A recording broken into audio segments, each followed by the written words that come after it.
ડાંગ જિલ્લાના મુખ્ય મથક આહવા ખાતે યોજાઈ તિરંગા યાત્રા।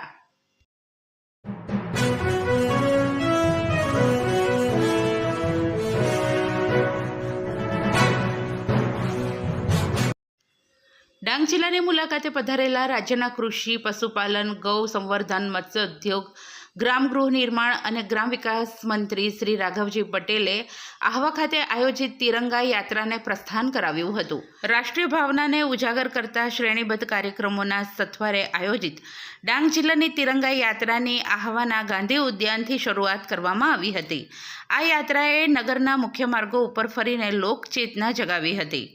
આહવા ખાતેની તિરંગા યાત્રામાં મંત્રી શ્રી રાઘવજી પટેલે તિરંગા યાત્રા સાથે રાજ્યભરમાં આયોજિત દેશભક્તિની થીમ આધારિત ફેન્સી ડ્રેસ કોમ્પિટિશન, રંગોળી ચિત્ર સ્પર્ધા સહિત મેટ્રો સિટીમાં આયોજિત મેગા પરેડના કાર્યક્રમોની જાણકારી આપી હતી।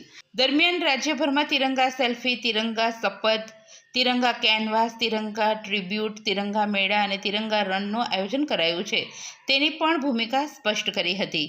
પોલીસ બેન્ડની સુરાવલી સાથે નીકળેલી આહવાની તિરંગા યાત્રામાં મંત્રીશ્રી સહિત જિલ્લા પંચાયત પ્રમુખ નિર્મળાબેન ગાયન, પ્રદેશ આદિજાતિ મોરચાના મંત્રી સુભાષ ગાયન, કલેક્ટર શ્રી બીબી ચૌધરી, જિલ્લા વિકાસ અધિકારી રાજ સુથાર, પોલીસ અધિક્ષક યશપાલ જગાણીયા, પ્રાંત અધિકારી સાગર મોવાલિયા સહિતના અધિકારીઓ તેમજ ભાજપા સંગઠન પ્રભારી રાજેશ દેસાઈ, પ્રમુખ કિશોરભાઈ ગાવિત સહિતના પદાધિકારીઓ, નગરજનો, શાળા કોલેજના વિદ્યાર્થીઓ વગેરે જોડાયા હતા।